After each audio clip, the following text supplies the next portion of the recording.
அனைவருக்கும் வணக்கம். இந்த காணொளி வெட்டுவான் கோயில், கழுகுமலையில் இருக்கிற வெட்டுவான் கோயில், அந்த இடத்துல தான் நாம் இப்போ பார்க்க போகிறோம். இந்த வெட்டுவான் கோவில் என்பது கோவில்பட்டியிலிருந்து சங்கரன் கோவில் போகிற வழியில் 30வது கிலோமீட்டரில் இருக்குது. இந்த கழுகுமலைன்னு சொன்னாவே நமக்கு ஞாபகத்துக்கு வர்றது முருகன் கோயில் தான், பிரசித்தி பெற்ற முருகன் கோயில்.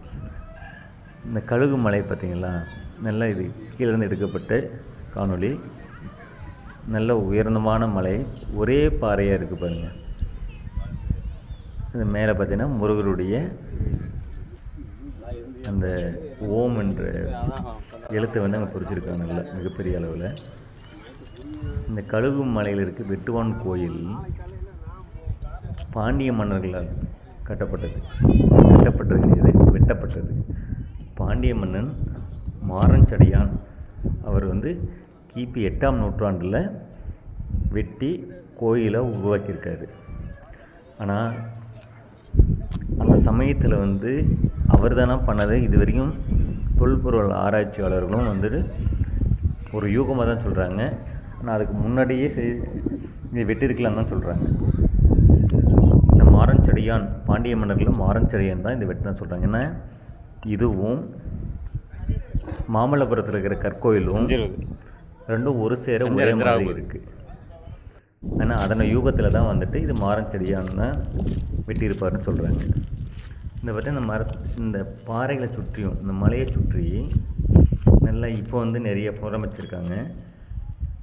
நம்ம இந்த வெட்டுவான் கோயிலிருந்து ஆதிச்சநல்லூர், கொற்கை, சிவகலை, மன்னார் கோயில், சீவலப்பேரி, இது எல்லாமே இங்கேருந்து ஒரு 80 கிலோமீட்டர் 100 கிலோமீட்டர் தூரத்தில் தான் இருக்குது.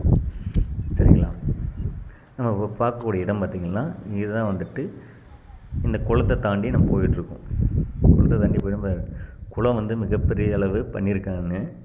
சுற்றியூரும் வந்து பூங்கா அமைச்சிருக்காங்க, மரங்கள் நட்டு பூங்கா அமைச்சிருக்காங்க. நான் போகக்கூடிய நேரம் பார்த்திங்கன்னா 4 மணி, நல்ல வெயில். ஆனால் இப்போ நம்ம இதை பார்த்துட்டு போகிற படிக்கட்டு எல்லாமே இப்போ சமீப காலத்தில் வந்து வெட்டப்பட்டதாக தோணுது. ஏன்னா பழமையான வெட்டப்பட்டது கிடையாது. இது வந்து தமிழ்நாடு அரசு தொழில் துறை வந்து பாதுகாக்கிறாங்க. இது அரைமலைன்னு சொல்கிறாங்க. இது பழைய பெயர் வந்து அரைமலை. இது வந்து ஒரு மிகப்பெரிய பழமையான மரம். அதனால தான் சுற்றி பாரு காங்கிரீட் தளம் போட்டு அதை வந்து பாதுகாத்துட்டு வராங்க. நான் கைப்பிடி சுவரில் கைப்பிடி கம்பி வச்சுருக்காங்க, நல்லா இருக்குது. ஆனால் பாறை வெட்டியிருக்காங்க. ஆனால் சமகாலத்தில் வெட்டப்பட்டதுங்க, முன்னாடியே வெட்டப்படலை. சில இடத்துல வந்து காங்கிரீட் காரை போட்டிருக்காங்க. பாரு இந்த பக்கம் பார்த்திங்கன்னா சமணர் கோயிலுக்கு போகக்கூடிய வழி இது பார்த்திங்கன்னா இங்கே தொழில்துறை வந்துட்டு இங்கே இது போடக்கூடாது, நெகிழி குப்பி இதெல்லாம் போடக்கூடாதுன்னு சொல்லிட்டு வாசம் வச்சுருக்காங்க, பதாகைகள் வச்சுருக்காங்க. இதுதான் நம்ம போகக்கூடிய வெட்டுவான் கோயிலுக்கு போகக்கூடிய வழி. எல்லாமே படிக்கட்டு நல்லா அருமையாக வெட்டியிருக்காங்க. நம்ம போயிட்டே இருக்கோம். பாருங்கள், பழமையான வழி இருக்குது. இது வெட்டி இப்போ இது சமகாலத்தில் வெட்டப்பட்டது.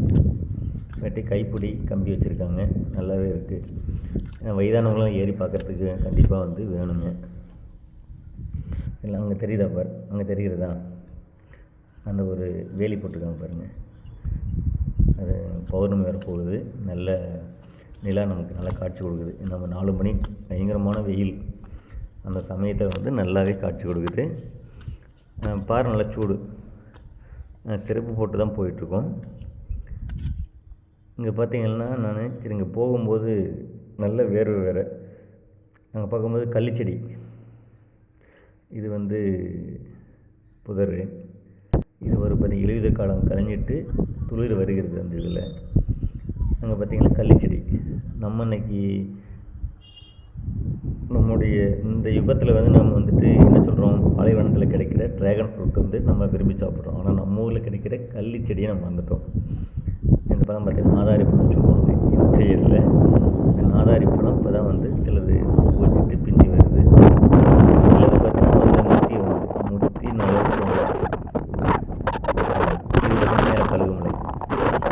கழுகுமலை என்னை சுற்றி வந்துட்ட மாதிரி. இதுதான் வந்துட்டு வெட்டுவான் கோயிலோட வெளி போட்டிருக்காங்க. உள்ள இந்த தூரத்துக்கு பார்த்தீங்களா உயரமாக கட்டி வச்சுருக்காங்க. கும்பகோணம் கோயிலோட மிகச்சரியாக கிழக்கு நோக்கி கட்டப்பட்டு வெட்டியிருக்காங்க. மிகச்சரியா ஏன்னா நான் வந்து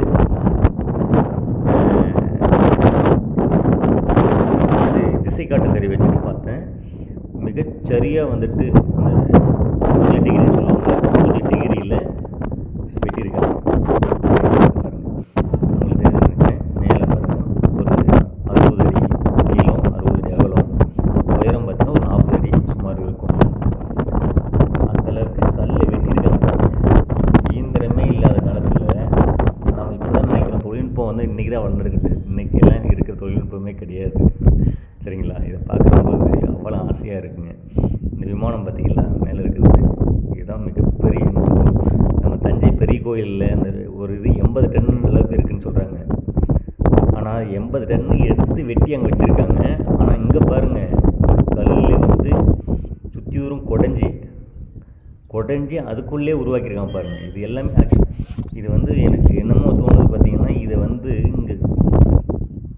இங்கே குடஞ்சி இது எங்கேயும் எடுத்துகிட்டு கூட வாய்ப்புகள் இருந்திருக்கும் அன்றைக்கி. ஏன்னா அந்த மாதிரி கூட யோசனை பண்ணியிருக்கலாம்ல. அங்கே பாருங்கள் எவ்வளோ அழகான சிற்பங்கள் பாருங்கள். அது சின்ன சின்ன அந்த பூ வேலைப்பாடு பாருங்களேன், பிரமிக்க வைக்கிதுங்க. நான் இதுக்காகவே போனேன். ஆக்சுவலாக என்னுடைய ஊர் பார்த்திங்கன்னா இங்கேருந்து தருமபுரியிலேருந்து போய் அங்கே அதுக்காக பார்க்கவே போயிருந்தேன். இங்கே பாருங்கள் நான் சுற்றி வரேன் பாருங்கள். ஒவ்வொரு சிலையும் வந்துட்டு தத்ரூபமாக இருக்குது. சிலர் வந்து சாஞ்சி தான் இருக்குன்னா சாஞ்சி எந்த அளவுக்கு அழகாக சாஞ்சிருக்கும் அப்படியே வெட்டியிருக்காங்க, குடஞ்சிருக்காங்க. சிலது பார்த்தீங்கன்னா நேராக அமர்ந்த நிலையில், சிலது தியான நிலையில், சிலது பார்த்திங்கன்னா வந்துட்டு இந்த மூலையில் ஒவ்வொரு 4 மூலையிலும் பாருங்கள் அந்த பூதகணங்கள்னு நினைக்கிறேன். அந்த பூதகணங்கள் அருமையாக வந்துட்டு உட்காந்துருக்கு. இன்றைக்கி அதோடைய முகமெல்லாம் அவ்வளோ பொலிவாக இருக்குங்க. ஆனால் ஏதோ ஒரு காலத்தில் வந்து இந்த பெரிய பெரிய சிலையெல்லாம் பாருங்கள், அதெல்லாம் வந்து சிதைச்சிருக்காங்க. வேறு இருக்குது. எந்த படையெடுப்பில் சிதைச்சாங்களா இல்லை கலப்பிரர்கள் வந்து மோசம் சிதைச்சாங்கன்னு தெரியல. நல்லாவே எல்லாம் உடைச்சி வச்சுருக்காங்க. இப்போ யாரும் உடைக்கல. ஏன்னா மற்ற சிலைகளும் நல்லாவே இருக்குது. ஆனால் அந்த மூலவர் கற்பகிரகம்னு சொல்லுவோம் இல்லைங்க, அந்த சிலை எல்லாமே நல்லா தலையை வச்சுருக்காங்க. சில எருதனுடைய தலையும் வெட்டி வச்சுருக்காங்க. நல்லா வெட்டப்பட்டதுங்க. ஏன்னா அது அவ்வளோ சீக்கிரம்லாம் வந்து உடைக்கவும் முடியாது, ஒன்றும் பண்ண முடியாது. ஏதோ ஒரு பாருங்கள், இது எவ்வளோ இது வந்துட்டு இதுதான் வந்துட்டு முன்பக்க தோட்டம். இதுவுமே கோயிலோட முன்னாடி வந்துட்டு. ஆனால் இது ஆக்சுவலாக முற்று பெறலைங்க. இது வந்து செய்யும்போது ஏதோ ஒரு பிரச்சனையால் நின்று இருக்குன்னு நினைக்கிறேன். ஏன்னா முற்று பெறாமல் ஒரு கோயில் இது. பாருங்கள் முன்னாடி நம்ம நுழைவாயில் பாருங்கள், நுழைவாயில் வந்து பள்ளமாகவும் கோபுரம் வந்து நல்லா உயரமாகவும் இருக்குது. இதுதான் கீழே இறங்கி வரும்பொழுது பார்த்திங்கன்னா இப்போ படிக்கட்டு. இதுவும் வந்து சமகாலத்தில் தான் வெட்டியிருக்காங்க. உள்ளே போயிட்டுருக்கோம். இங்கே பாருங்கள் உள்ளே குடஞ்சி இந்த கல்லோட வரிகள் தெரியுது பார்த்தா, எதில் வச்சு குடஞ்சிருப்பாங்கன்னு தெரியலைங்க. இதுதான் இரும்பு கம்பி போட்டிருக்காங்க. இப்போதைக்கு சுவாமி வந்து பார்த்திங்கன்னா விநாயகரை வச்சுருக்காங்க. ஆனால் இது விநாயகர் வந்து இப்போ வச்சுருக்காங்க, முன்னாடி விநாயகர் கிடையாது. சரிங்களா? அங்கே பாருங்கள் முதலறை, 2ஆம் அறை. 2ஆம் அறையில் தான் வந்துட்டு சாமி இருக்குது. முதலறை பாருங்கள். மேலே பார்த்திங்கன்னா தெரியும் அந்த கல் எப்படி குடஞ்சிருக்காங்களா இல்லை அறுத்து எடுத்துருக்காங்கன்னு தெரியல. அந்த எந்த கால பாருங்கள் எல்லாம் மிகப்பெரிய பாருங்கள். இது பாருங்கள், இது நுழைவாயில். அந்த புள்ளியெல்லாம் இன்னும் கூட மறையலை பாருங்களேன். எத்தனை ஆண்டுகள், எத்தனை நூற்றாண்டுகள் ஆனாலும் கூட அந்த வெட்டப்பட்ட கொத்தப்பட்ட புள்ளியில் வந்து இன்றைக்கு வரையும் மறையவே இல்லை. அப்படியே சுற்றி வரேன். சுற்றளவு பாருங்கள் ஒரு 6-7 அடி அகலத்துக்கு வந்து வழி விட்டுருக்காங்க பாருங்கள். நாம் வீட்டுக்கு பின்னாடி எல்லாருமே இடம் விட்டு கட்டணும்னு சொல்கிறாங்க. ஆனால் யாரும் விட்டு கட்டுறதில்ல. ஆனால் அந்த காலத்தில் வந்து எவ்வளோ அழகாக பாருங்கள், சுற்றியை வந்து இடம் விட்டு ஒரு 6 அடி அகலத்துக்கு வந்து சுற்றியூர் நடந்து வர அளவுக்கு இடம் விட்டு எவ்வளோ அருமையாக விட்டுருக்காங்க பாருங்கள். இங்கே பாருங்கள், இங்கே வந்து அந்த பூதகணங்களோட எவ்வளோ அழகாக இருக்குது. அந்த கழுத்து ஒவ்வொன்று பாருங்கள், ஒவ்வொரு சிலையும் பாருங்கள், இந்த கோணத்துலேயும் எவ்வளோ அழகாக இருக்குது பாருங்களேன். அதான் சொல்கிறேன், இதை வந்து நான் சொல்கிறதோ இந்த காணொலியில் பார்க்குறத காட்டிலும் நேரடியாக போய் பார்த்தா தாங்க அதனுடைய அனுபவமாக இருக்கட்டும், அந்த உணர்வுபூர்வமாக வந்து நம்ம பார்க்கக்கூடிய விஷயங்கள் வந்து நேரடியாக போய் பார்த்தா தாங்க தெரியும். இந்த பாருங்கள், இது எனக்கு தெரிஞ்சு பார்த்திங்கன்னா வந்துட்டு விஷ்ணு பெருமாளுடைய இதில் வந்து செதுக்கப்பட்டதான் நினைக்கிறேங்க. ஆனால் சிவன் இல்லைங்க, நல்லாவே பார்க்கும்போது தெரியுதுங்க. இங்கேயும் சிவன் சிலை எங்கேயுமே எனக்கு தெரியல. விஷ்ணு சிலைகள் இருக்குது. இப்போ நல்லா வெட்டி ஒவ்வொரு வந்து இந்த சிறிய சிறிய வேலைப்பாடுகள், பூ வேலைப்பாடுகள் பாருங்களேன். இந்த அம்மா பாருங்கள், தலையை வெட்டியிருக்காங்க. தலையை வெட்டியிருக்காங்க. ஆனால் எவ்வளோ அழகாக ஒரு கால் கீழேயும் ஒரு கால் வந்துட்டு எந்த கோணத்தில் கொடுத்துருக்காங்க பாருங்கள், எவ்வளோ அழகாக இருக்குது. ஆனால் என்ன ஒரு பிரச்சனைன்னா, இப்போ வந்து என்னென்னா ஏன் வந்து கல்லுக்கு பாதுகாக்கிறாங்க அப்படின்னா, கல்லெல்லாம் வந்துட்டு நம்மளோட சுற்றுப்புற சூழ்நிலை பாருங்கள். இந்த பாருங்கள், இதை தலையை சேதப்படுத்திருக்காங்க சரிங்களா. ஒவ்வொரு சின்ன சின்ன வேலைப்பாடுகள் பாருங்கள், போதும் நம்ம நினைக்கிறேன். எவ்வளோ அழகாக பாருங்கள், திரும்பி உட்காந்துருக்கு, திரும்பி நின்று இருக்குது. இது நம்மளை பார்த்து இருக்குது. இது எவ்வளோ சாஞ்சிருக்கு பாருங்கள் தலையே சரிங்களா. இந்த மூலையில் இருக்கிறது பாருங்கள், 2 பேர் ஒரு பிடிச்சிட்டு இருக்கிற மாதிரி இருக்குது. இதெல்லாம் வந்து நம்ம கற்பனை கூட பண்ணி பார்க்க முடியல. ஏன்னா ஒரு கல்லில் ஏதோ ஒரு சிறிய டெக்னில் வந்து நம்ம யூஸ் பண்ண முடியாதுங்க. ஆனால் எப்படி இவ்வளோ அழகாக பொறுமையாக இதெல்லாம் எப்படி இது பண்ணியிருப்பாங்கன்னு தெரியல. அதை பார்க்க எனக்கு அதிசயமாக இருக்குது. நான் போகும்போது நான் மட்டும் தான் போனேன். எனக்கு முன்னாடி ஒரு 4-5 பேர் போயிருந்தாங்க. ஏன்னா அங்கே வந்து தொழில்துறை வந்துட்டு அலுவலர் இருக்காரு, அதை கூட்டி வச்சுருக்காங்க. அவங்களும் பார்த்திங்கன்னா ஒரு 4 மணிக்கு மேலே தான் வந்து திறப்புன்னு சொல்லிட்டு இருந்தாங்க. இதெல்லாம் அப்படியே சுற்றி பார்த்துட்டு இருந்தோம். இது பாருங்கள், ஒவ்வொரு சிலைக்கு மேலே பாருங்கள் உட்காருறது பீடம் இருக்குது பார்த்தீங்களா. பீடமெல்லாம் எவ்வளோ அழகாக இருக்குது. உண்மையிலே சொல்ல போகிறேங்க, நீங்கள் வந்து உங்களுக்கு வாய்ப்பு கிடைக்குதோ இல்லையோ இங்கே பாருங்கள், இது விஷ்ணு சிலை தான் நினைக்கிறேங்க. கீழே வந்து சிங்கம் பாரு, ஒவ்வொரு திசையை நோக்கி இருக்கு. இது விஷ்ணு தான் இந்த பூதகணங்கள் இந்த பக்கம் திரும்பி இருக்கா. மூளை இருக்கிறது வந்து இந்த பக்கம் அந்த மூளைன்னு சொல்லுவாங்கள்ல, 4 மூளைகள் அளவுக்கு பாருங்கள் தெளிவாக இருக்குது. அதுக்கு மேலே பாருங்கள் இந்த மயிலுடைய இது, இந்த கல்லை வெட்டியிருக்காங்க பார்த்தீங்களா. தடமுட தான் இருக்குது.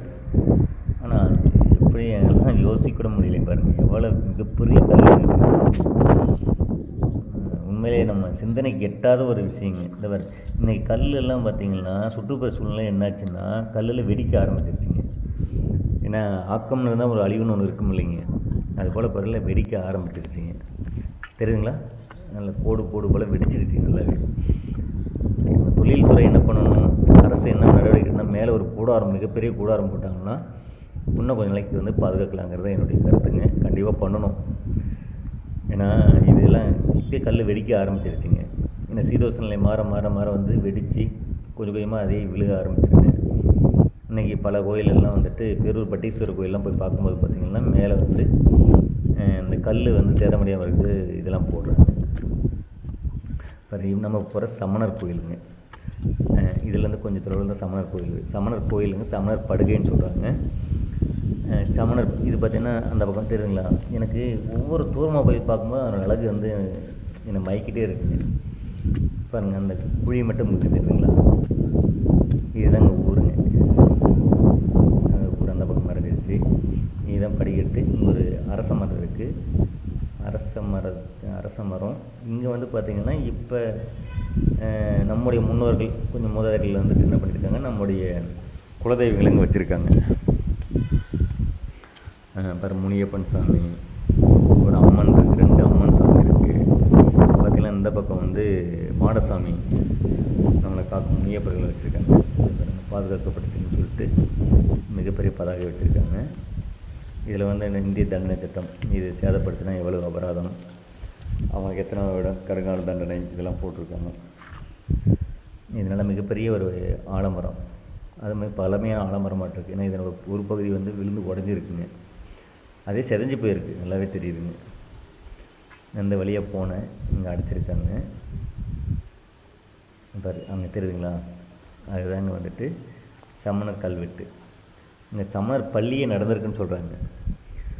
ஏன்னா சமணர் பள்ளி வந்து உருவாக்கி நடந்திருக்கு, அதனுடைய எச்சங்கள் அங்கே இருக்குது. அதை விட காட்டிலும் பார்த்தீங்கன்னா சமணர்களுடைய சிலைகளை வந்துட்டு புடைப்புச்சிற்பங்கள்னு சொல்லுவாங்கள்ல, நம்மளுக்கு திருடின்னு சொல்கிறோம். ஆனால் அன்னைக்கு அந்த புடைப்புச் சிற்பங்கள் எவ்வளோ அழகாக வெட்டி எடுத்துருக்காங்க, எவ்வளோ ஒரு துல்லியமாக ஒரு நீளமாக ஒரே நேர்கோட்டில் ஒவ்வொன்றும் ஒவ்வொரு மாறாமல் எவ்வளோ அழகாக இருக்குதுங்களா. இது பாரு, இப்போ வந்து சிலை வச்சுருக்காங்க நம்மளுடைய காக்கும் தெய்வங்கள். பார்த்திங்கன்னா எனக்கு ஒவ்வொரு இடத்துலையும் போய் உயரமான இடத்துல போகும்போது எனக்கு அந்த வெட்டுவான் கோயிலை தான் பார்க்க தோணுதுங்க. பாரு எவ்வளோ அழகாக இருக்குது பாருங்கள். இதுதான் நான் சொல்கிறது, இங்கே ஒரு கூடாரம் போட்டு மிகப்பெரிய கூடாரம் போட்டாங்கன்னு வச்சுக்கோங்களேன், அது பாதுகாக்கலாம் இல்லைங்க. மழை வெயிலில் வந்துட்டு பாதுகாத்தாவே இன்னும் பல 100 வருஷங்கள் வந்து இன்னும் நிற்குங்க. ஆனால் என்ன ஒரு பிரச்சனைனா, இனிவரும் காலங்களில் வந்துட்டு காலநிலை மாற்றத்தால் வந்து சேதம் அடைகிறது வந்து வேகமாக இருக்குங்க. அது தொழில்துறையே சொல்லுதுங்க.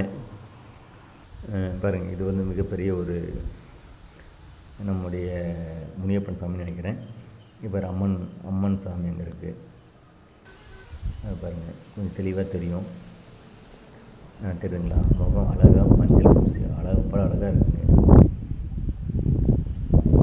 ரோஜா பூ மாலை போட்டிருக்காங்க. இது ஒரு அம்மன் சிலைங்க. இது பாரு, இதுதான் நம்முடைய முன்னோர்கள் அமைச்சது. பாரு, இது வந்து மாடசாமிங்க. சரிங்களா. இது ஒரு தமிழ்நாடு தொழில்துறை வந்து அறிவிப்பு. இந்த பக்கம் வரும்போது தான் பாருங்கள், பாறையோட ஒரு பக்கத்தில் ஒரு சரிவில் தாங்க சமணர் படைக்கப்படுறாங்க. சமணர் பள்ளி அங்கே இருந்ததுக்கான அறிகுறியும் எல்லாமே அங்கே இருக்குது, ஆராய்ச்சி பண்ணியிருக்காங்க. இந்த கொட்டக்கட்டு போட்டிருக்காங்க. ஏன்னா பாதுகாப்பு, ஏன்னா அங்கே யாரும் போயிட்டு சேதப்படுத்தக்கூடாது இல்லைங்க. அதெல்லாம் பிறகு கம்பி வெளியில் போட்டு வச்சுருக்காங்க. தெரியுங்களா எவ்வளோ இருக்குங்க. ஆனால் எனக்கு தெரிஞ்சு வந்து சமணரும் வந்துட்டு விஷ்ணுவை தான் வந்து வணங்கியிருக்காரு. பல இடத்துல வந்து விஷ்ணுவுடைய சிற்பம் வந்து அப்படியே இருக்குங்க. அதே மகாலட்சுமியோட சிற்பமும் நல்லாவே இருக்குங்க. இங்கே பாருங்கள் எவ்வளோ நீளமாக கல்வெட்டு தெரியுதுங்களா. இந்த நான்லாம் வந்துட்டு இதுக்கு முன்னாடி காணொலியில் வந்து எல்லோராவில் தான் பார்த்தேங்க. எல்லோரா இந்த மாமல்லபுரம் நான் இதுவரையும் போனது இல்லைங்க. நான் கண்டிப்பாக போகுங்க. இதெல்லாம் பார்த்த பிறகு வந்து மாமல்லபுரம்லாம் கண்டிப்பாக இப்போ பார்க்கணுங்க. மாமல்லபுரம், ஆதிச்சநல்லூர், கொற்கை, சிவகலை, மன்னார் கோயில், சீவலப்பேரி, இது எல்லா இடத்துக்கும் பாருங்க தெரியுங்களா. ஆனால் இங்கேயும் சில சிலைகள்லாம் சேதப்படுத்தியிருக்காங்க. இதுதான் சரிங்களா. இதை புடைச்சிருப்போன்னு சொல்கிறது. ஏன்னா புடைச்சி இருக்கிறதுனால, புடைச்சி இல்லை வெட்டி புடைச்சி மாதிரி நம்ம காட்டுறாங்க. சரிங்களா. இங்கே பாருங்கள், ஒவ்வொரு சமணருக்கு மேலேயும் இதான் மகாவீரன் சொல்லுவாங்க. மகாவீரர் தான் வந்து நிர்வாண கோலத்தில் வந்து போதனை கொடுத்தது அவர் தான். ஏன்னா ஆசைகளை திறந்து, சரிங்களா, எல்லாரும் அப்பயே பாருங்கள் சமத்துவத்தை பற்றி அப்பயே அந்த அளவுக்கு கொடுத்துருக்காரு பாருங்கள். வாழ்ந்திருக்காரு, கொடுத்துருக்காருல்ல, அவர் வாழ்ந்திருக்காரு. சமத்துவங்கிறது இதே வந்துட்டு மகாவீரர்கள் தான் வந்திருக்கு. நிர்வாண நிலையில், ஒரு அமைதியான நிலையில், தியான நிலையில் எவ்வளவு ஒரு அருமையாக போட்டிருக்காரு. எல்லா ஆசிலையும் ஒரே அளவு பாருங்கள், ஒரே நேர்கோட்டில், ஒரே அளவில், ஒரே இடைவெளியில் பாருங்கள். அது நேரில் பார்க்கும்போது அவ்வளோ அழகாக இருக்குங்க. ஏன்னா ஒவ்வொரு சிலைக்கும் ஒவ்வொரு சிலையும் வித்தியாசமே 40 ஆயிடுச்சு. அதே மாதிரி ஒரு தலைக்கு மேலே ஒவ்வொரு கீடம் வச்சுருக்காங்களா, அது அவங்களுடைய ஒரு என்ன சொல்கிறேன்னா, அது ஒரு மரம் நினைக்கிறேன். எல்லாத்துலேயுமே இருக்குது பாருங்களேன். பாருங்கள் இங்கே பார்த்தீங்கன்னா இதுதான் மகாவிஷ்ணு. ஏன்னா அப்புறம் 5 தலை நாகம் வந்து இருக்கிற மாதிரி இருக்குது. அதே மாதிரி மகாலட்சுமி இருக்குங்க. இதெல்லாம் வந்து அவங்க வெட்டெழுத்துக்கள், அவங்களுடைய எழுத்துக்கள் வந்து எழுதியிருக்காங்க. பூ வேலைப்பாடு பாருங்கள். இவ்வளோ ஒரு சின்ன சின்ன விஷயத்துலையும் போய் எவ்வளோ இதில் இந்த முகமெல்லாம் பார்த்தீங்கன்னா இன்றைக்கும் பார்த்தீங்கன்னா அவ்வளோ அழகாக இருக்குது. எதுவுமே பாரு, இதெல்லாம் சில சேதம் எடுத்திருக்காங்க. சில இதெல்லாம் அவ்வளோ அழகாக இருக்குது. இத்தனை ஆண்டுகளாக எனக்கு தெரிஞ்சு பார்த்தீங்கன்னா பாருங்கள், இந்த காணொலியிலே பார்த்தீங்கன்னா உங்களுக்கு எவ்வளோ தெளிவாக தெரியுது பார்த்தீங்கன்னா. அது மேலே பார்த்தீங்கன்னா ஒரு மாடம், கால், திருவாநிலையில் பாரு மேலே வந்து விஷ்ணுடைய சிலை இருக்குது பார்த்தீங்கன்னா. ஒவ்வொரு இடத்துலையும் ஒரு சின்ன சின்ன மாடம் வச்சு பார்த்தீங்கன்னா ஆணும் பெண்ணும் சரிசமங்கிறதுக்கு அன்னைக்கு அவர் தாங்க எடுத்துக்காட்டு. சரிங்களா. நிர்வாண நிலையில் எல்லோரும் நிர்வாண நிலையில் தான்.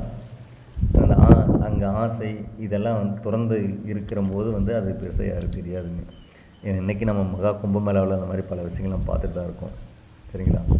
ஒரு பாருங்க தெரியுங்களா, கையில் தண்டத்தோட மகாவிஷ்ணு இருக்கார் பார்த்தீங்களா, வணங்கிக்கிட்டு அவரை சீடர்கள் வணங்கிட்டு அவர் இருப்பார். தன்னுடைய சொரூப நிலையில் எல்லா நிலையும் இருக்கார் பாருங்க. சில இடத்துல எல்லா இடத்துலையும் அமைதியாக உட்காந்துருக்காருங்க, சில இடத்துல நின்றுட்டுருக்காரு.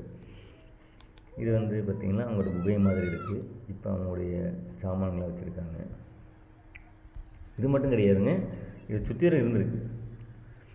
நான் பாருங்கள் அந்த மேலே அந்த அந்த சரிவில் தாங்க பாருங்கள், சரிவுக்கு பின்னாடி இங்கே 1 4 இருக்குங்களா, இந்த பக்கம் அந்த கோயிலுக்கு அந்த பக்கமும் இருக்குது. நாங்கள் பார்க்குறேங்க, அந்த பக்கம் வரும்போது கரெக்டாக பாருங்கள், தூணு இப்போ அமைச்சிருங்க. இது பாருங்கள், இப்போல்லாம் மேலே மழை வளைஞ்சி வந்து பார்த்திங்கன்னா கருப்பாயிடுச்சுங்க. இதெல்லாம் பாதுகாக்கணுங்க, அதான் சொல்கிறதுங்க.